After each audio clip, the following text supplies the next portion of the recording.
யாத்ராகமத்தின் புஸ்தகம் 34ஆம் அதிகாரம் 10ஆம் வசனம். இதோ நான் ஒரு உடன்படிக்கை பண்ணுகிறேன், பூமி எங்கும் எந்த ஜாதிகளிடத்திலும் செய்யப்படாத அதிசயங்களை உன் ஜனங்கள் எல்லாருக்கும் முன்பாகவும் செய்வேன். உன்னோட கூட இருக்கிற ஜனங்கள் எல்லாரும் கர்த்தருடைய செய்கையை காண்பார்கள். உன்னோட கூட இருந்து நான் செய்யும் காரியம் பயங்கரமாய் இருக்கும். உன்னோடு கூட இருந்து நான் செய்யும் காரியம் அது பயங்கரமாய் இருக்கும்.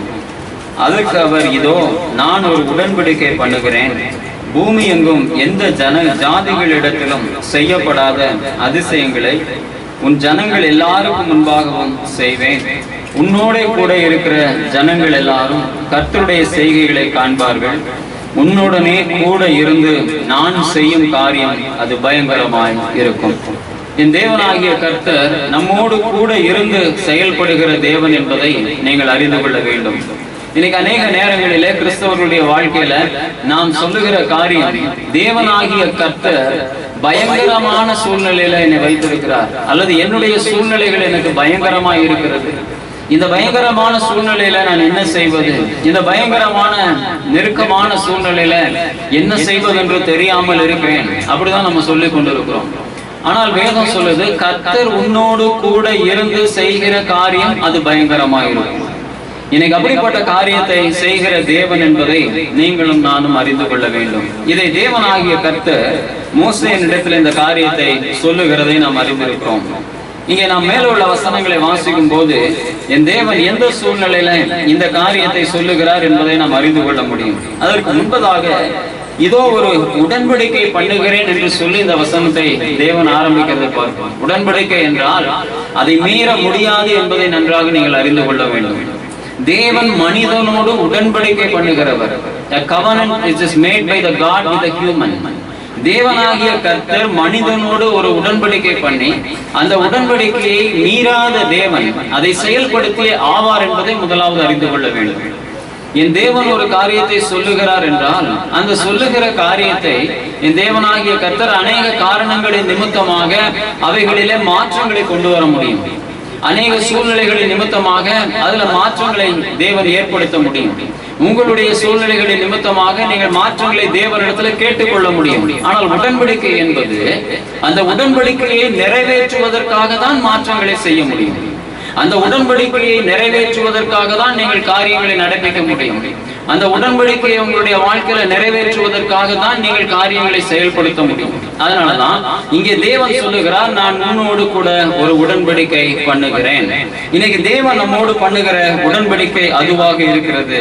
மேலுள்ள வசனத்தை வாசிக்கும் போது 34ஆம் அதிகாரத்தினுடைய முதல் வசனத்தை வாசிக்கலாம்.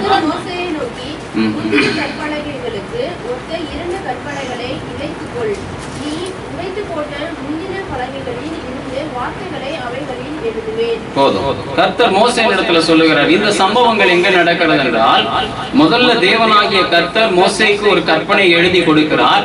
அந்த கற்பனைகளை கொண்டு வரும்போது இந்த ஜனத்தினுடைய காரியங்களை பார்த்து மோசே எமோஷன் ஆகி டென்ஷன் ஆகி அதை தூக்கி வீசி அதை உடைத்து போடுகிறான். அது உடைந்து போன பின்பதாக திரும்பவும் தேவனாகிய கர்த்தரிடத்தில் இந்த ஜனங்களுக்காக மன்றாடி போராடி இந்த கற்பனைகளை திரும்பவும் எழுதி வாங்கும்படி மோசே முற்படுகிறான். அதனாலதான் அந்த வசனம் சொல்லுகிறது, கர்த்தர் மோசேயை நோக்கி முந்தின கற்பனைகளுக்கு ஒத்த 2 கற்பனைகளை இழைத்துக் கொண்டு நீ உடைத்து போட்ட முந்தின பலகைகளில் இருந்து வார்த்தைகளை அவைகளில் எழுதுவேன் என்று கர்த்தர் சொல்லுகிறார். ஃபர்ஸ்ட் ஆண்டவரே பலகைகளை கொடுத்தாரு. இப்ப சொல்றாரு, அதே போன்ற 2 பலகைகளை இழைத்து அந்த ஷேப்ல நீ அதை எடுத்து கொண்டு வா, அதிலே காரியங்களை நான் திரும்பவுமாக முந்தினவைகளில் இருந்தவைகளை நான் அதிலே எழுதுவேன் என்று கர்த்தர் சொல்லுகிறார். ஒன்ஸ் ஒரு காரியத்தை தேவன் உனக்கு கொடுத்து அந்த காரியத்தை நீங்கள் சிதைத்து போட்டால், முதல்ல ஒரு காரியத்தை கர்த்தர் உண்மையில் பிரியம் வைத்து உனக்கென்று சில காரியங்களை ஆசீர்வாதங்களை கர்த்தர் உன் கைகளிலே பொறுப்புகளை கொடுத்தால் அதை நீங்கள் சிதைத்து போடும் போது திரும்பவுமாக சில முயற்சிகளை நீங்கள் எடுக்க வேண்டிய அவசியம் உண்டாகும். மீண்டும் நீங்கள் அந்த காரியங்களை பெற்றுக் கொள்வதற்கு சில சிரமங்களை பட வேண்டிய அவசியம் இருக்கும். He has to make another 2 wooden pieces which was in the same structure of the God. அது ஏற்கனவே கர்த்தர் கொடுத்த அவைகளினுடைய சாயலிலே அதை உருவாக்கி கொண்டு வான்னு கர்த்தர் சொல்லுகிறார். அதனாலதான் நீங்க திரும்பவுமாக அநேக நேரங்களில நாம் ஆண்டவர் நமக்கு கொடுத்திருக்கிற அந்த தருணங்களை, அந்த ஸ்லாக்கியங்களை, அந்த நன்மைகளை இழந்து போகும்போது திரும்பவும் அதை பெறுவதற்கு சில ரிஸ்க் எடுக்க வேண்டிய அவசியம் நமக்கு இருக்கிறது. சில போராட்டங்களை சந்திக்க வேண்டிய நிர்பந்தம் நமக்கு இருக்கிறது. First it was very easy to capture that. Second time கொஞ்சம் கஷ்டமா இருக்கும். தேர்ட் டைம் இன்னும் டிஃபிகல்ட்டா இருக்கும். ஃபோர்த் டைம் ரொம்ப கடினமாக இருக்கும். அஞ்சாவது தடவை வேணுமா வேண்டாமாங்கிற அளவுக்கு இழுபறியா போயிடும்.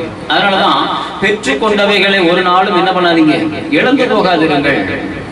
அவன் கீழே இறங்கி வரும்போது அந்த கற்பலகைகளை உடைக்காமல் இருந்திருப்பானே, ஆனால் ஒருவேளை அந்த பலகைகள் கூட சில வேலைகளை செய்திருக்கும். அதுல கர்த்தருடைய கை அதை எழுதியிருந்தது. அந்த காரியங்கள் இந்த ஜனத்தின் மத்தியில ஒரு மாற்றத்தை, பயத்தை, பயங்கரத்தை கொண்டு வந்திருக்கலாம். ஆனா எமோஷன் ஆயிட்டான், டென்ஷன் ஆயிட்டான். அநேக நேரங்களில் கிறிஸ்தவ வாழ்க்கையினுடைய டென்ஷன் உன்னை திரும்பவும் ரிஸ்க் எடுக்க வைக்குது. டென்ஷன் ஆகிறதுனால திரும்பவும் ரிஸ்க் எடுக்க வேண்டிய அவசியம் வருது. அதனாலதான் திரும்பவுமாக அவைகளை உருவாக்கி கொண்டு வா என்றார். அவைகளில் அந்த வார்த்தைகளை அவைகளில் எழுதுவேன் என்று கர்த்தர் சொல்லுகிறார். 34ஆம் அதிகாரம் 2ஆம் வசனத்திலிருந்து 4ஆம் வசனம் வரை வாசிக்கலாம். நீ ஆயத்தமாகி சீனாய் மலையில் ஏறி அங்கே மலையின் உச்சி காலமே என் சமூகத்தில் வந்து நில்.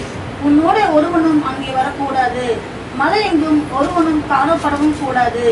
இந்த மலையின் சமீபத்தில் ஆடு மாடு மயவும் கூடாது என்றார். அப்பொழுது மோசே முந்தின கற்பலகைகள் போர்த்த 2 கற்பலகைகள் இழைத்து அதிகாலமே எழுந்திருந்து கர்த்தர் தனக்கு கட்டளையிட்டபடியே அவ்விரண்டு கற்பலகைகளையும் தன் கையில எடுத்துக்கொண்டு சீனாய் மலையில் ஏறினான். விடியற் காலத்தில் நீ ஆயத்தமாகி சீனாய் மலையில் ஏறி அங்கே மலையின் உச்சியிலே காலமே என் சமூகத்தில் வந்து நில்லு. If God makes a person to do something, or if God makes a person to get something, அதற்கு சில ப்ரொசீஜர்ஸை கர்த்தர் ஃபாலோ பண்றார். நம்ம எதுவுமே நமக்கு ப்ரொசீஜர் கிடையாது. என்னால காலையிலே எந்திரிக்க முடியல, அதனால மத்தியானத்துல ஜெபம் பண்றேன். என்னால எந்திரிச்சு உட்கார்ந்து ஜெபம் பண்ண முடியல, அதனால அப்படியே படுத்துக்கிட்டே மல்லாக்க படுத்துட்டு ஜெபம் பண்றேன். என்னால இந்த காரியத்தை செய்ய முடியல, அதனால அப்படி செய்யறேன். என்னால இது முடியல, அதனால அப்படி செய்யறேன். உன்னால சாக முடியல, அதனால உயிரோடு இருக்க. அவ்வளவுதான். உன்னுடைய வாழ்க்கையில தேவனாகிய கர்த்தர் எப்படி சொல்லுகிறாரோ அப்படி செய்யும். மோசேக்கு தேவனாகிய கர்த்தர் ஏற்கனவே அவன் பலகைகளை தூக்கிட்டு இழைச்சி எடுத்துக்கிட்டு போகல. God has a nature. God can give anything. God can do everything. எதை வேணாலும் அவரால் செய்ய முடியும். மோசே அப்படியே அங்கிருந்து அலேகா தூக்கிட்டு போகும் அவரால் முடியும். அவனை வச்சு செய்யணும்னு செஞ்சா என்ன வேணாலும் அவனை வச்சு அவர் செய்ய முடியும், எப்படி வேணாலும் செய்ய முடியும். But God expects the human to do something. The human should satisfy the God's word. அதுதான் முக்கியமானது. கர்த்தருடைய வார்த்தையை பூமியில உள்ள மனுஷன் அதை நிறைவேற்ற வேண்டும். இதுதான் தேவனுடைய திட்டம், தீர்மானம். அதனாலதான் சொல்லுகிறார், ஆண்டவர் நினைச்சா அங்க இருக்கிற எல்லா சூழ்நிலைகளையும் நொடி பொழுதுல மாற்ற முடியும். ஒரு சின்ன இடி முழக்கம், ஒரு மின்னல் வந்தா போதும் எல்லாம் இருக்கிற இடம் தெரியாம ஓடிடும். மோசையை பார்த்தாலே பயப்படுகிறான். சீனாய் மலையை சுத்தம் பண்ண வேண்டிய வேலை அவனுக்கு கிடையாது. பட் கடவுள் சொல்லுகிறார், if you want to come and meet God, you have to do something. You have to take some risk. ஆண்டவரை தேடுவதற்கு சில ரிஸ்க் எடுக்கணும், சில கஷ்டப்படணும், சில போராட்டங்களை சந்திக்கணும், சில நெருக்கங்களை பார்க்கணும். ஒண்ணுமே கிடையாது. நம்முடைய ஆலய காரியங்கள் கூட அப்படிதான். சிலருக்கு அதை கட்டி முடிக்கிற வரைக்குமே தெரியாது. முடிச்சதுக்கு அப்புறம் வந்து இப்படி கட்டியிருந்தீங்களா சர்ச்சு அப்படின்னு கேட்போம். நம்ம சபையில இருக்கிற ஆட்கள் இங்கதான் இருந்துச்சா ஸ்டெப்ஸ் அப்படின்னு. அதனாலதான் இன்னைக்கு நம்மளை வெளியே அனுப்பிச்சிருக்கீங்க. உன்னுடைய வாழ்க்கையில நீ தேவனுக்கு என்று எடுக்கிற பிரச்சனைகள், போராட்டங்கள் என்ன, ரிஸ்க் என்ன? நீ தேவன் சொல்லுகிறார், மோசையை பார்த்து சொல்லுகிறார், நீ மோசே என்னுடைய இருதயத்திற்கு ஏற்றவன் தான். ஆனால் நீ இந்த காரியத்தை செய்யணும்னா விடியற் காலமே ஆயத்தமாகி சீனாய் மலையில் ஏறி அங்கே மலையின் உச்சியில் காலமே என் சமூகத்தில் வந்து நில்லு. ஏன் மலைக்கு தான் வரணுமா? இங்க இருக்கக்கூடிய எந்த இடத்துலயும் அவர் பேச முடியாதா? மலையிலேயும் சாதாரண இடத்துக்கு வர சொல்ல, உச்சிக்கு வா, அங்கே மலையின் உச்சியிலே காலமே என் சமூகத்தில் வந்து நில்லு. உன்னோட ஒருவனும் அங்கே வரக்கூடாது, மலையில் எங்கும் ஒருவனும் காணப்படவும் கூடாது. இந்த மலையின் சமீபத்தில் ஆடு மாடு மேயவும் கூடாது. எவ்வளவு பெரிய வேலை பாருங்க. சும்மா சாதாரணமான வேலை நினைச்சிட்டீங்களா? நம்ம ஜெப யாத்திரைக்கு போகும்போது தெரியும், எல்லாருக்கும் தண்ணி இருக்குப்பா, வாட்டர் கேன்ல வாங்கிக்க அப்படின்னா வாட்டர் கேன் ஊத்துற தண்ணி கேன் மேலே வந்து கொடுக்கணும். எப்பேற்பட்ட ஆளா இருந்தாலும் சரி. இங்க சபையில ரொம்ப தாழ்மையான ஆளாக இருந்தாலும் சரிதான், எல்லாரும் மேல அன்பாக இருக்கிற ஆளா இருந்தாலும் சரிதான், எப்படிப்பட்ட ஆளா இருந்தாலும் சரி, அந்த தண்ணி கேனுக்கு நாயை விட மோசமா போராடி. இப்போ இந்த ஜனங்களை ஒதுக்கணும், மலையை விட்டு தள்ளணும். அது சாதாரணமான காரியம் கிடையாது. நமக்கு அது சும்மா வாசிக்கிறதுக்கு ஈஸியா இருக்கும். ஒருத்தனா வேடிக்கை பார்க்கறதுக்கு வந்து நிற்பான். மோசே என்ன பண்ணா, போன தடவை போயிட்டு வந்தா, இந்த தடவை போறேன்னு போறான், என்னதான் பண்றான், ஆண்டவர் என்னதான் பண்றாருன்னு பார்க்கலாம். வேடிக்கை பார்க்கும்போது இருப்பான். தெண்டமெல்லாம் அப்படிதான் நிற்கும். அதுதான் இங்க சொல்லி இருக்கிறாரு, மலையில ஒருவனும் இருக்கக்கூடாது. ஆடு மாட சொல்றாரு, இந்த மலைக்கு சமீபமாய் அவைகள் மேயவும் கூடாது. மலையில ஏறுறது இல்ல, அவைகள் பக்கமா கூட வந்துடக்கூடாது. இத்தனை யாருக்கு கொடுத்த வேலைன்னா மோசேக்கு கொடுத்த வேலை. இவைகளை செய்து சீனாய் மலையின் மேலவா. சாதாரணமான ஆள் கிடையாது. அவன் ஆண்டவரோடு நேரடியாக பேசி கற்பனைகளை எழுதி வாங்கிட்டு வந்தவன். அவனுக்கு தான் அந்த வேலை கொடுத்துருக்கிறாரு. இங்க நமக்கு அப்படி கிடையாது. கூட 2 வார்த்தை ஃபுல்லா போட்டு ஜோமன தெரியும்னா நம்ம போக்கே வேற மாதிரி இருக்கும். நமக்கு 3 வேளை சோறு கெட்டியா கிடைக்குதுங்கிற மாதிரி தான் நம்ம நடைய வித்தியாசமா இருக்கும். நமக்குன்னு சொந்தமா சில காரியங்கள் இருந்துச்சுன்னா நம்மளுடைய பேச்சே வேற மாதிரி இருக்கும். உன்னை பார்த்து தான் ஆண்டவர் சொல்றாரு. மோசே, he was the extreme person, the superior personality.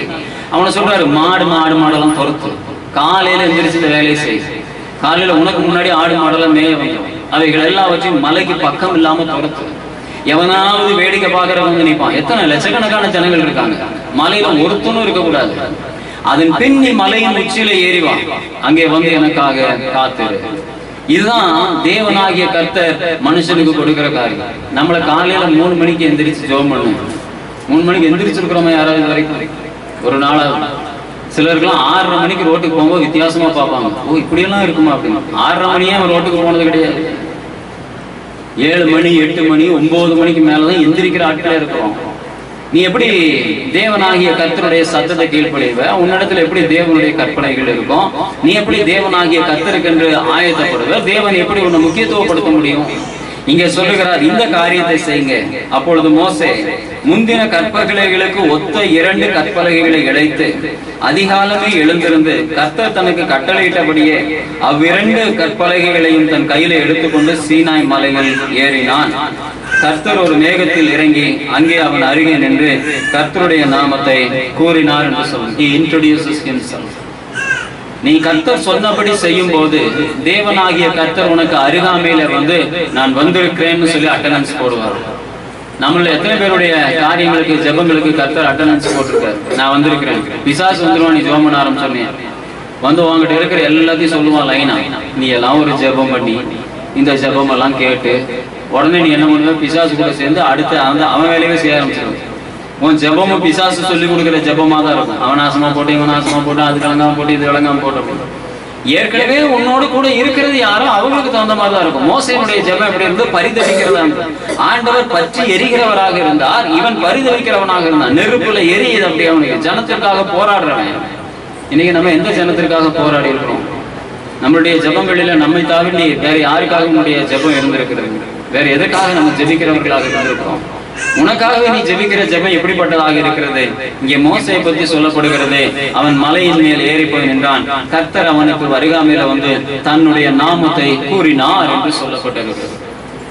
ஒரு பிராக்டிக்கல் எக்ஸ்பீரியன்ஸ் இருக்கணும் உன்னுடைய கிறிஸ்தவ வாழ்க்கையில, உன்னுடைய ஜெப வாழ்க்கையில, உன்னுடைய ஜீவியங்களில. இந்த எக்ஸ்ட்ரீம் சுப்பீரியர் பர்சனாலிட்டிஸ பார்த்தா உனக்கு அப்படிப்பட்ட ஒரு ஆசை உண்டாகும். அப்பதான் நீ கிறிஸ்தவ வாழ்க்கையை சரியா வாழ முடியும். இங்க இருக்கிற மனுஷங்களை பார்க்காதீங்க, இங்க இருக்கிற மனுஷனை பார்க்காதீங்க, பாஸ்டரை பார்க்காதீங்க, பாஸ்டர் குடும்பத்தை பார்க்காதீங்க, எதையுமே பார்க்காதீங்க. இயேசு கிறிஸ்துவ பாருங்க. அவரை பார்க்க முடியலையா? இங்கே கொடுக்கப்பட்டு இருக்கிற இந்த சுப்ரீம் பவர் இருக்கக்கூடிய ஜனங்களுடைய வாழ்க்கையை பாருங்க. இஸ்ரவேல் ஜனங்களை பார்க்காதீங்க. மோசே மாதிரி எவனாவது போய் வாங்கிட்டு வருவான் கட்டளைகளை, உட்காந்து கண்ணுக்குட்டி வச்சு டான்ஸ் ஆடிட்டு இருப்பான். அப்படி வாழணும்னு நினைக்காது, செத்து போயிடுவேன். இங்கே மோசே சொல்லுகிறான், மோசே கர்த்தர் சொன்னபடியே முந்தின கற்பலைகளுக்கு ஒத்த பலகைகளை உருவாக்கினான். எடுத்துட்டு அதிகாலையில கிளம்பி ஆடு மாடு மனுஷன் எல்லாரையும் துரத்தி கர்த்தர் சொன்ன டைம் அங்க டான்னு போறான். தேவனாகிய கர்த்தர் அவனுக்கு அருகாமையில வந்தார் என்று வசனம் சொல்லுகிறது. 9ஆம் வசனத்தை வாசிக்கலாம். ஆண்டவரே, உம்முடைய கண்களில் எனக்கு கிருபை கிடைத்ததானால் எங்கள் நடுவில் ஆண்டவர் எழுந்தருள வேண்டும். இந்த ஜனங்கள் வணங்கா கழுத்துள்ளவர்கள். நீரோ எங்கள் அக்கிரமத்தையும் எங்கள் பாவத்தையும் மன்னித்து எங்களை உமக்கு சுதந்திரமாக ஏற்றுக்கொள்ளும் என்றான். போதும். இந்த காரியத்தை சொல்லுவதற்கு முன்பதாக என் தேவனாகிய கர்த்தரிடத்துல மோசே பண்ணுகிற விண்ணப்பங்கள் எப்படி இருக்கிறது, அவரை சொல்லுகிற விதங்கள் எப்படி இருக்கிறது 5ஆம் வசனத்திலிருந்து 6ஆம் வசனத்திலிருந்து வாசிங்க. கர்த்தர் அவனுக்கு முன்பாக கடந்து போகிற போது அவர், கர்த்தர் கர்த்தர் இரக்கமும் கிருபையும் நீடிய சாந்தமும் மகாதயையும் சத்தியமுள்ள தேவன், 1000 தலைமுறைகளுக்கு இரக்கத்தை காக்கிறவர், அக்கிரமத்தையும் மீறுதலையும் பாவத்தையும் மன்னிக்கிறவர், குற்றவாளியை குற்றமற்றவனாக விடாமல் பிதாக்கள் செய்த அக்கிரமத்தை பிள்ளைகளிடத்திலும் பிள்ளைகளுடைய பிள்ளைகளிடத்திலும் 3ஆம் 4ஆம் தலைமுறை மற்றும் விசாரிக்கிறவர் என்று கூறினார். மோசே தீவிரமாய் தரைமட்டும் புகுந்து பணிந்து கொண்டு, ஆண்டவரே, உம்முடைய கண்களில் எனக்கு கிருபை கிடைத்ததானால் எங்கள் நடுவில் ஆண்டவர் எழுந்தருள வேண்டும். இந்த ஜனங்கள் வணங்கா பழுத்துள்ளவர்கள். நீரோ எங்கள் அக்கிரமத்தையும் எங்கள் பாவத்தையும் மன்னித்து எங்களை உமக்கு சுதந்திரமாக ஏற்றுக்கொள்ளும் என்றான். போதும். முதல்ல கர்த்தருடைய சாயலை சொல்லுகிறான். அவர் 3ஆம் 4ஆம் தலைமுறை மட்டும் விசாரிக்கிற தேவன் என்பதை அவருக்கு ஞாபகப்படுத்துகிறாங்க. கர்த்தர் அவனுக்கு முன்பாக கடந்து போகிற போது, கர்த்தர் இரக்கமும் கிருபையும் நீடிய சாந்தம் மகா தயவும் சத்தியமும் உள்ள தேவன், 1000 தலைமுறைகளுக்கும் இரக்கத்தை காக்கிறவர், அக்கிரமத்தையும் மீறுதலையும் பாவத்தையும் மன்னிக்கிறவர், குற்றவாளியை குற்றமற்றவனாக விடாமல் பிதாக்கள் செய்ததை விசாரிக்கிறவர் என்று சொல்லி அவர் அப்படியே மெல்ட் பண்றான். அவருடைய காரியங்கள் எல்லாவற்றையும் சொல்றான். அதுக்கு இடையில இரக்கம் உள்ளவர், உருக்கம் உள்ளவர், நீடிய சாந்தம் உள்ளவர், கிருபை உள்ளவர், இந்த காரியத்தையும் ஞாபகப்படுத்துகிறான். அதான் ஒரு தேவ சமூகத்துல ஜெபிக்கிற ஜெபத்தினுடைய தன்மை. இததான் ஷார்ட்கட்ல நமக்கு சொல்லுவாங்க. நீங்க துதியுங்க, ஆண்டவரை அதிகாலமே அவருடைய நாமத்தை சொல்லி துதியுங்க, அவருடைய வல்லமைகளை சொல்லி துதியுங்க, மெல்ட் பண்ணுங்க அப்படிங்குவாங்க. எனக்கு ஆண்டவர் அதற்கு மயங்குகிறாரோ இல்லையோ தெரியாது. ஏன்னு கேட்டா அவனுடைய முடிவு எப்படி இருக்கிறதுனா, என்னை மன்னியும் என்று சொல்லி அவருடைய பாதத்துல தீவிரமாய் தரை மட்டும் பணிந்தான்னு சொல்லப்பட்டு நமக்கு அந்த பிரச்சனை தான் இருக்கு. இவைகள் எல்லாம் சொல்லும் போது கர்த்தருடைய கவனம், கடந்து போகிற கர்த்தருடைய கவனம் அவனுக்கு நேராக திரும்புகிறது. திரும்பும் போது சாஷ்டாங்கமா காலில் விழுந்துட்டான். நாங்கள் பாவிகள், எங்களை மன்னியும் என்று சொல்லி விடுகிறாங்க. இன்னைக்கு நம்ம கிட்ட துதி பாடுகிற காரியம் எல்லாம் இருக்கு, பாவத்தை மன்னியும் என்று சொல்லுகிற காரியம் இல்லை. ஏன்னா நம்ம செய்யறது நியாயம்னு நினைச்சுட்டு இருக்கோம். எல்லாமே அவர்கிட்ட இரக்கம் உள்ளவர், சர்வ வல்லமை உள்ளவர், விசாரிக்கிறவர், எல்லாத்தையும் சொல்லிடுறோம். கிருபை உள்ளவர், இரக்கம் உள்ளவர் எல்லாம் சொல்லிடுறோம். ஆனா கூடவே நாம் செய்கிறது சரியானவைகள் என்று சொல்லிடுறோம். நான் செய்யறது கரெக்ட்னு சொல்லிடுறோம். அங்கதான் நம்ம தப்பு நடக்குது. ஆனா இவன் என்ன சொல்லுகிறான், ஆண்டவரே, உம்முடைய கண்களில் எனக்கு கிருபை கிடைத்ததானால் எங்கள் நடுவில் ஆண்டவர் எழுந்தருள வேண்டும். இந்த ஜனங்கள் வணங்கா கழுத்துள்ளவர்கள். நீரோ எங்கள் அக்கிரமத்தையும் எங்கள் பாவத்தையும் மன்னித்து எங்களை உமக்கு சுதந்திரமாக ஏற்றுக்கொள்ளும் என்றான் என்று சொல்லப்பட்டு 10ஆம் வசனத்தை வாசிக்கலாம். அதற்கு அவர், இதோ நான் ஒரு உடன்படிக்கை பண்ணுகிறேன். பூமி எங்கும் எந்த ஜனங்களிடத்திலும் செய்யப்படாத அதிசயங்களை உன் ஜனங்கள் எல்லோருக்கும் முன்பாகவும் செய்வேன். உன்னோடே கூட இருக்கிற ஜனங்கள் எல்லாரும் கர்த்தருடைய செய்கையை காண்பார்கள். உன்னோடே கூட இருந்து நாம் செய்யும் காரியம் பயங்கரமாய் இருக்கும். அந்த சூழ்நிலையில தான் கர்த்தர் இந்த வார்த்தையை சொல்லுகிறார். இங்க வேற ஒரு பெரிய சம்பவம் நடந்துடல.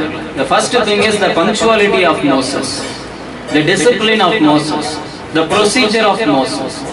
என் தேவனாகிய கர்த்தரிடத்தில் அவன் கடந்து செல்லுகிற காரியம் எப்படி இருந்தது, என் தேவனாகிய கர்த்தரை அவன் சந்தித்த விதம் எப்படி இருந்தது, என் தேவனாகிய கர்த்தரிடத்தில் அவன் பேசினது எப்படிப்பட்டதாக இருந்தது. இந்த 3 காரியம் மட்டுமே கர்த்தரோடு ஒரு உடன்படிக்கையை உண்டாக்கி இருக்கு. அவர் சொல்லுகிறாரு, இந்த காரியங்களை கேட்ட உடனேயே எங்கள் பாவம் செய்தோம், எங்கள் பாவங்களை மன்னியும், எங்கள் அக்கிரமங்களை மன்னியும்னு சொன்ன மாத்திரத்துல ஆண்டவர் உடனே மெல்டாய் சொல்லுகிறார், உன்னோடு ஒரு உடன்படிக்கை பண்ணுகிறேன். I will make a covenant with you, the people, those who are with you. அது ரொம்ப முக்கியமானது. இங்க வசனம் சொல்லுகிறது, உன்னோடே கூட இருக்கிற ஜனங்கள். The God doesn't make the person to be with him. ஆண்டவர் என்னோடு இருக்கிற ஜனங்கள்னு கூட சொல்லல. மோசே, இந்த கரிசனையும் இந்த ஒழுக்கமும் இந்த காரியமும் உடைய உன்னோடு கூட இருக்கிற ஜனங்கள். You should have a person or a leader like that. உங்களுடைய ஊழியக்காரன் மோசே மாதிரி இல்லைன்னா நீங்க அதை சரி செய்யணும். ஊழியக்காரனை மாத்தணும், சபையை மாத்தணும், என்னத்தையாவது செய்யணும். Because the God should be with the person who is along with the preacher.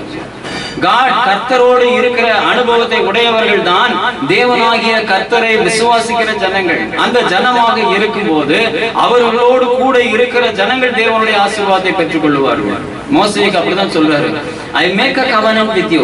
covenant உடன்படிக்கை மோசையோடு பண்ணினது, ஆனால் உடன்படிக்கை ஜனங்களுக்குரியது, உன்னோடு கூட இருக்கிற ஜனங்கள். அது அழகா சொல்லப்பட்டிருக்கு. அதற்கு அவர், இதோ நான் ஒரு உடன்படிக்கை பண்ணுகிறேன், பூமி எங்கும் எந்த ஜாதிகளிடத்திலும் செய்யப்படாத அதிசயங்களை உன் ஜனங்கள் எல்லாருக்கும் முன்பாகவும் செய்வேன். உன்னோடு கூட இருக்கிற ஜனங்கள் எல்லாரும் கர்த்தருடைய செய்கைகளை காண்பார்கள். உன்னோடு கூட இருந்து நான் செய்யும் காரியம் பயங்கரமா இருக்கும். மோசேயினுடைய காரியத்துல ஒவ்வொரு வார்த்தைகளுக்குள்ள வைத்திருக்கிற ரகசியங்களை நீ பார்க்கும் போது அது உன்னை மெய்சிலிர்க்க பண்ண வேண்டும். ஆண்டவர் சொல்லுகிறார், மோசே அப்படியே இழுத்து பிடிச்சு சொல்றாரு, உன்னோடு கூட இருந்து நான் செய்யும் காரியம் பயங்கரம். உன்னோடு கூட இருக்கிற ஜனங்களுக்கு நான் செய்யும் காரியம், உன்னோடு கூட நான் இருந்து செய்யும் காரியம். மோசே கூட இருக்கிறதும் பெரிய சந்தோஷம். மோசையோடு கர்த்தர் இருப்பது பெரிய அதிசயம்.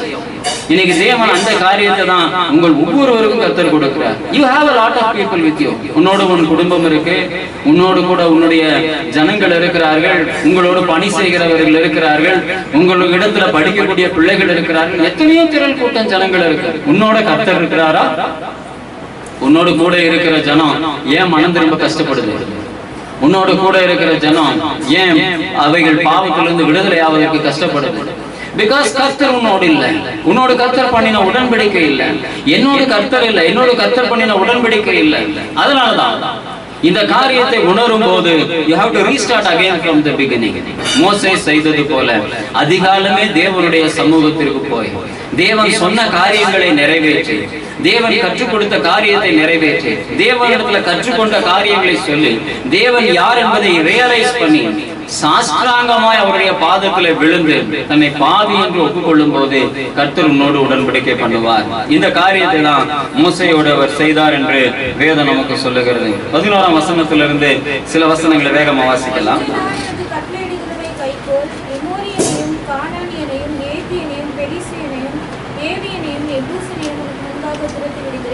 நீ போய் சேருகிற தேசத்தின் குடிகளோடு உடன்படிக்கை பண்ணாதபடிக்கு எச்சரிக்கையாயிரு. பண்ணினால் அது உன் நடுவில் கண்ணியாய் இருக்கும். அவர்களுடைய பலிபீடங்களை இடித்து அவர்கள் சிலைகளை தகர்த்து அவர்கள் தோப்புகளை வெட்டி போடுங்கள். கர்த்தருடைய நாமம் எரிச்சல் உள்ளவர் என்பது. அவர் எரிச்சலுள்ள தேவன். ஆகையால் அந்நிய தேவனை நீ பணிந்து கொள்ள வேண்டாம். அந்த தேசத்தின் குடிகளோடு உடன்படிக்கை பண்ணுவாயானால் அவர்கள் தங்கள் தேவர்களை சோர மார்க்கமாய் பின்பற்றி தங்களுடைய தேவர்களுக்கு பலியிடுவார்கள். ஒருவன் உன்னை அழைக்கையில் நீ போய் அவன் பலிபீடத்திலே புசிப்பாய். அவர்கள் குமாரத்திகளில் உன் குமாரருக்கும் பெண்களை கொள்ளுவாய். அவர்கள் குமாரத்திகள் தங்கள் தேவர்களை சோர மார்க்கமாய் பின்பற்றுவதும் அல்லாமல் உன் குமாரரையும் தங்கள் தேவர்களை சோர மார்க்கமாய் பின்பற்றும்படி செய்வார்கள். வார்ப்பிக்கப்பட்ட தெய்வங்களை உங்களுக்கு உண்டாக்க வேண்டாம். புளிப்பில்லா அப்ப பண்டிகையை நீங்கள் கை கொண்டு நான் இந்த 17ஆம் வசனம் வரைக்கும் இருக்கக்கூடிய காரியங்களை நீங்க பார்க்கும்போது நீங்கள் இவைகளை செய்யக்கூடாது என்று தேவனாகிய கர்த்தர் சொல்லுகிறார். வழியிலே உங்களை சந்திக்க இத்தனை வித்தியாசமான ஜனங்கள் வருவார்கள். ஒருவரோடும் நீங்கள் உடன்படிக்கை பண்ண வேண்டாம், ஒருவரோடும் நீங்கள் சேருகிறவர்களாக இருக்க வேண்டாம். உங்களுடைய பாதை வித்தியாசமாய் இருக்க வேண்டும், உங்களுடைய காரியங்கள் வித்தியாசமாக இருக்க வேண்டும். அவர்களுடைய அழைப்புக்கு இணங்கி, அவர்களுடைய விருப்பத்திற்கு இணங்கி உங்களுடைய காரியங்களை சோரமாக்கி கொள்ளாதிருங்கள். நீங்கள் அந்நிய இனத்தோடு அந்நிய காரியங்களோடு பெண் கொள்ளவும் பெண் எடுக்கவும் வேண்டாம். அவைகள் உங்களை வழிமாறி போக பண்ணும். இவைகள் அனைத்தையும் இந்த தேவனாகிய கர்த்தர் அழகாய் சொல்லி கொடுத்து அனுப்புகிறார். உடன்படிக்கை என்பது அதுதான். Every agreement has a deed. அதுக்கு பின்னாடி சில காரியங்கள் சட்ட திட்டங்களுக்கு உட்பட்டதாக இருக்கும். சில இடங்களில் பார்க்கும்போது பெரிய விளம்பரம் பண்ணியிருப்பாங்க, இவ்வளவு பெர்சன்டேஜ் ஆஃப் அல்லது வெறும் இவ்வளவுதான் அப்படின்னு கீழே லேசா ஒரு ஸ்டார் போட்டு கண்டிஷன்ஸ் அப்ளை. தேவன் உன்னோடு பண்ணுகிற உடன்படிக்கை எல்லாவற்றிற்கும் there will be some conditions to be applied. தேவனாகிய கர்த்தர் இந்த சட்ட திட்டங்களின்படி இவைகளின்படி நீங்கள் செய்யும் போது, தேவன் சொல்லி இருக்கிறபடி அந்நிய காரியங்களிலே நீங்கள் சம்பந்தப்படாதபடி உங்களை தேவனுடைய பிள்ளைகளாக காத்துக் கொள்ளும்படிய போது இந்த உடன்படிக்கை நிறைவேறும். இன்னைக்கு நமக்கெல்லாம் நிறைய உடன்படிக்கை இருக்கு, உடன்படிக்கை இருக்கு, வாக்கு தத்துவம் இருக்கு, ஆனா ஒன்னும் நிறைவேறவும் இல்லை, ஒன்னும் நடக்கவும் இல்லை. காரணம் என்னன்னா இந்த கண்டிஷன்ஸ் எதுலையுமே நம்ம சாட்டிஸ்ஃபை பண்ண முடியல.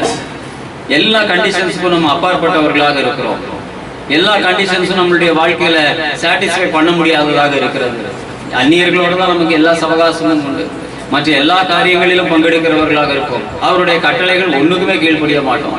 எந்த காரியத்திலையும் அவருக்கு பிரியமானதை செய்ய மாட்டோம். எல்லாத்தையும் செஞ்சுட்டு ஒண்ணும் தெரியாத மாதிரி வந்து உட்கார்ந்துருப்போம். உன் வாழ்க்கையில ஆண்டவரும் ஒண்ணும் தெரியாத மாதிரி தான் உட்கார்ந்துருப்பாரு. நீ நினைச்சுக்கலாம் மனுஷனை ஏமாத்திட்டு எல்லாரையும் ஏமாத்திடும். மனுஷனை ஏமாத்துறதுக்கும் ஆண்டவரிடத்துல வர்றதுக்கும் எந்த சம்பந்தமே கிடையாது முட்டாளே. நீ மனுஷனை என்ன வேணாலும் ஏமாத்திட்டு போகலாம், ஆனா மனுஷன் உனக்கு ஒண்ணும் செய்ய போறது இல்லையா, ஆண்டவர்ல செய்யணும். நீ ஏமாத்துறது மனிதனை அல்ல, தேவனை. உன்னுடைய காரியங்கள் எல்லாமே விரோதமாக போனது மனுஷன் சொன்னா அவ்வளவுதானே தவிர நீ செஞ்சதெல்லாம் ஆண்டவருக்கு விரோதமான காரியம்.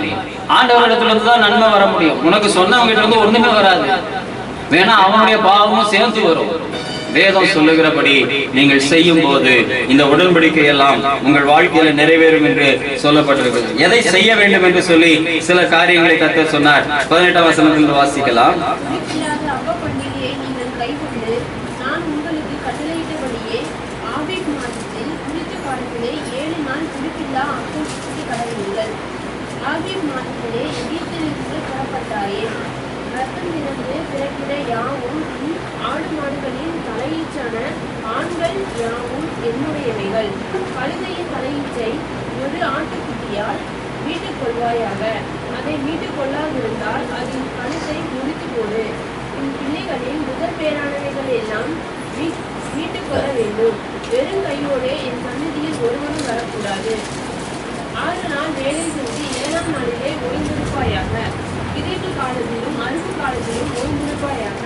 கோதுமை அறுப்பின் முதல் பலனை செலுத்தும் 7 வாரங்களின் பண்டிகையையும் வருஷ முடிவிலே சேர்ப்பு கால பண்டிகையையும் ஆசரிப்பாயாக. வருஷத்திலே 3 தரம் உங்கள் ஆண் மக்கள் எல்லோரும் இஸ்ரவேலின் தேவனாயிருக்கிற கர்த்தராகிய ஆண்டவரின் சன்னதியில் வரக்கடவர்கள். நான் புறஜாதிகளை உங்கள் முன்னின்று துரத்திவிட்டு உங்கள் எல்லைகளை விஸ்தாரமாக்குவேன். வருஷத்தில் 3 நாள் உங்கள் தேவனாகிய கர்த்தருடைய சன்னதிக்கு முன்பாக காணப்பட போயிருக்கும் போது ஒருவரும் உங்கள் தேசத்தை இச்சிப்பதில்லை. எனது இடும் பலியின் இரத்தத்தை புளித்த மாவுடன் செலுத்த வேண்டாம். பஸ்கா பண்டிகையின் பலியை விடியற்காலம் வரைக்கும் வைக்கவும் வேண்டாம். உங்கள் நிலத்தில் முதல் விளைந்த முதல் பழத்தை உங்கள் தேவனாகிய கர்த்தரின் ஆலயத்துக்கு கொண்டு வாருங்கள். வெள்ளாட்டு குட்டியை அதன் தாயின் பாலிலே சமைக்க வேண்டாம் என்றார். போதும். இந்த இடத்துல சில காரியங்களை கர்த்தர் சொல்லுகிறார். பண்டிகைகளை ஆசரிக்கிற காரியமும் உங்களுடைய தலையீற்றின் அனைத்தும் ஆண்டவருக்குரியவைகள் என்பதையும், அவங்களுடைய விளைச்சலின் பலன்கள் முதல் காரியங்களை ஆண்டவருக்கு கொடுக்க வேண்டும் என்பதையும், ஆண் மக்கள் ஆண்டவர்களுடையவர்கள் என்பதையும் இங்கே சொல்லி இருக்கிறார். இதுல எத்தனை காரியங்கள் நம்மளுடைய வாழ்க்கையில நடக்கிறதுன்னு தெரியல. ஆண் மக்கள் எல்லாம் வீட்டு வேலை செய்யறதுக்கே சரியா இருக்கு. மனைவிமாருக்கு பணிவிடை செய்வதற்கு அவர்களுடைய நேரம் வாழ்க்கையே போதாததாக இருக்கிறது.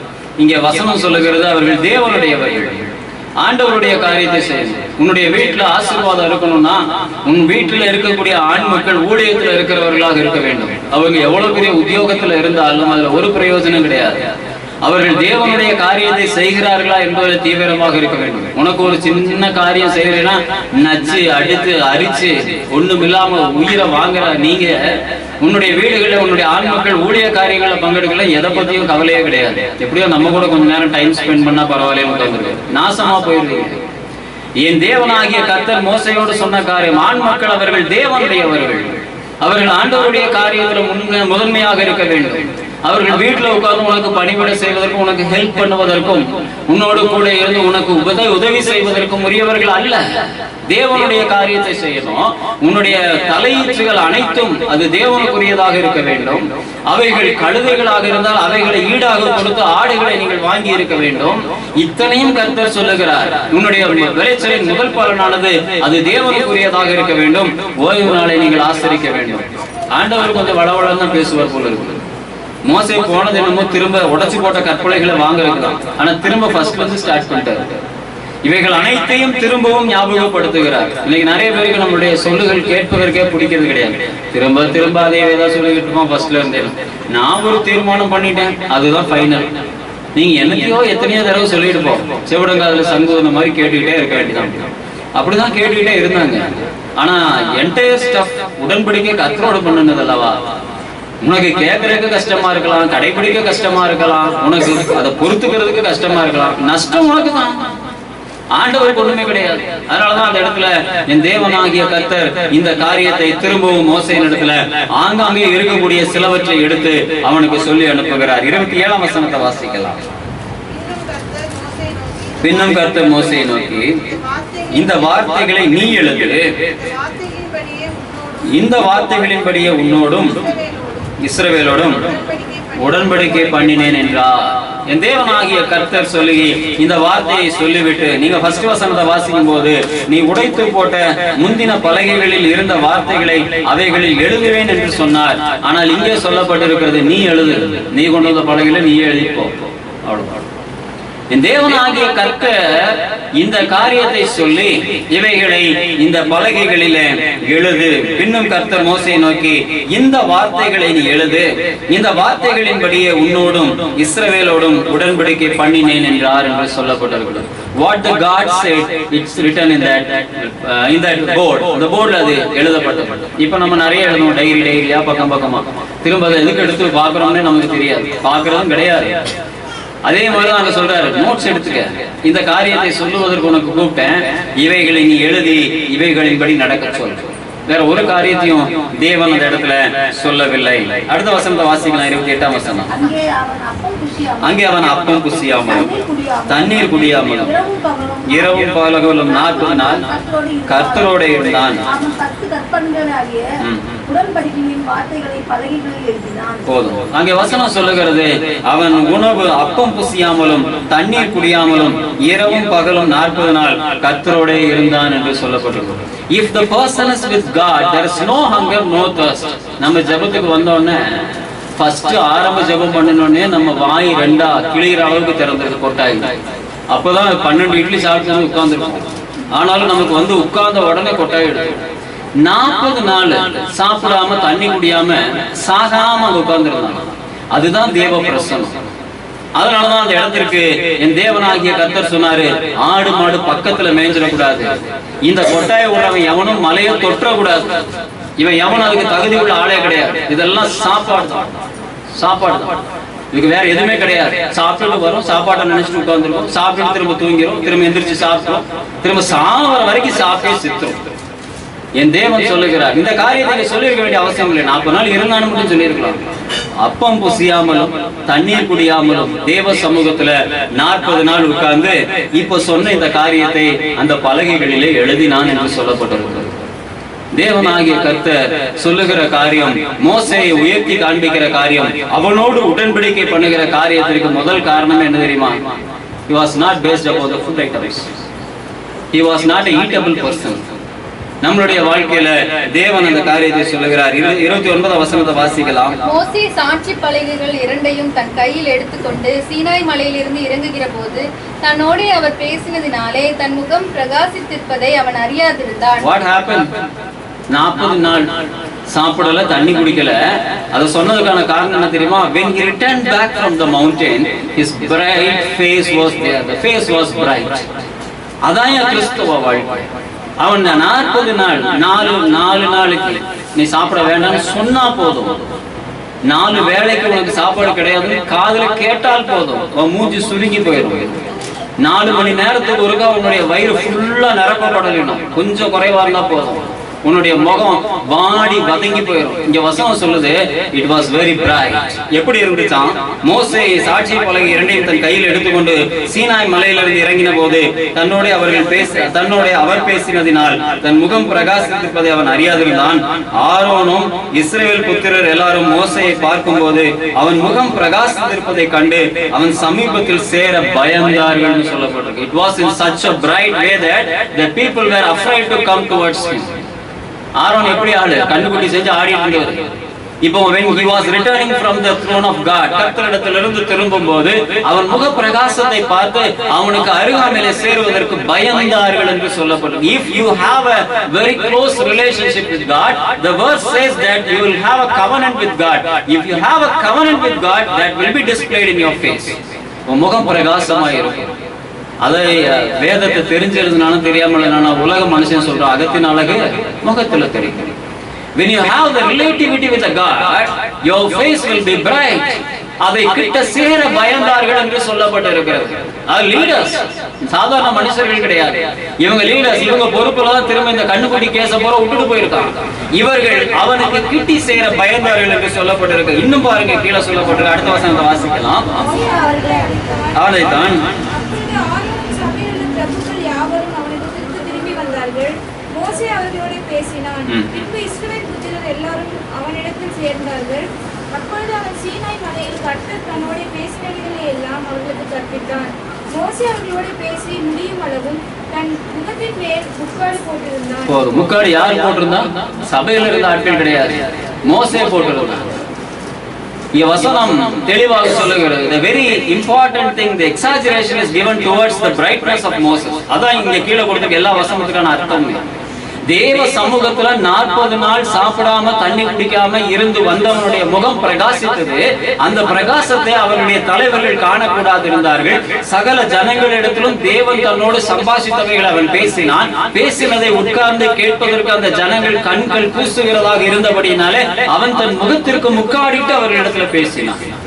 எவ்வளவு ஒரு பயங்கரமான மனுஷன் பாருங்க. Moses is not a kind of person to imagine. அவன் சாதாரண மனிதன் தான். ஆனால் தேவனுடைய சத்தத்திற்கு, தேவனுடைய வார்த்தைக்கும் கீழ்ப்படுகிறது மட்டும்தான் அவனை சிகரத்துல தூக்கி வைத்திருக்கிறது. கீழே உள்ள வசனத்தை வாசிங்க. மோசே கர்த்தருடைய சந்நிதியில் அவருடைய பேசும்படி உட்பிரவேசித்தது முதல் வெளியே புறப்படும் மட்டும் முக்காடு போடாதிருந்தான். அவன் வெளியே வந்து தனக்கு கற்பிக்கப்பட்டதை இஸ்ரவேல் புத்திரரோடு சொல்லும்போது இஸ்ரவேல் புத்திரர் அவன் முகம் பிரகாசித்திருப்பதை கண்டார்கள். மோசே அவரோட பேசும்படிக்கு உள்ளே பிரவேசிக்கும் வரைக்கும் முக்காடை திரும்ப தன் முகத்தின் மேல் போட்டுக் கொள்வான். தேவனாகிய கர்த்தரிடத்துல போகும்போது முக்காடை எடுப்பான், தேவனிடத்திலிருந்து திரும்பி வரும்போது முக்காடை போட்டுக் கொள்வான். The God makes the Moses to not to see the people who are not with him. அவரோடு இல்லாத ஜனங்கள், அவரோடு கூட நெருங்க கூடாதபடி இருக்கிற ஜனங்களை பார்க்க கூடாதபடி தன் தாசனாகிய மோசேயின் முகத்தை மூடினார்னு நான் நினைக்கிறேன். முக்காடு போட்ட என்ன இருக்கும்?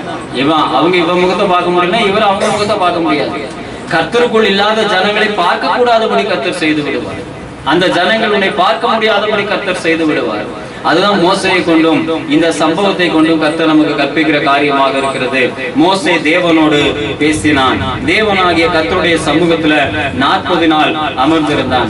தேவ சமூகத்துல இருக்கும் போது, தேவனாகிய கர்த்தருக்குள் இருக்கும் போது, முதலாவது எடுக்கப்படுகிறது உன்னுடைய பசி, இரண்டாவது கொடுக்கப்படுகிறது பிரகாசம். எந்த மனுஷனுடைய வாழ்க்கையில பிரகாசமான சூழ்நிலைகள் இருக்கிறதோ, எந்த மனுஷனுடைய வாழ்க்கையில பசி இல்லாமல் இருக்கிறதோ, அவன் தேவனுக்குள் இருக்கிறான் என்பதை உணர்ந்து கொள்ளுங்கள். நீங்கள் தேவனோடு கூட இருக்கிற ஜனமாக இருப்பதற்கு அவைகள் வாழ்க்கையின் அடையாளமாக இருக்கட்டும்.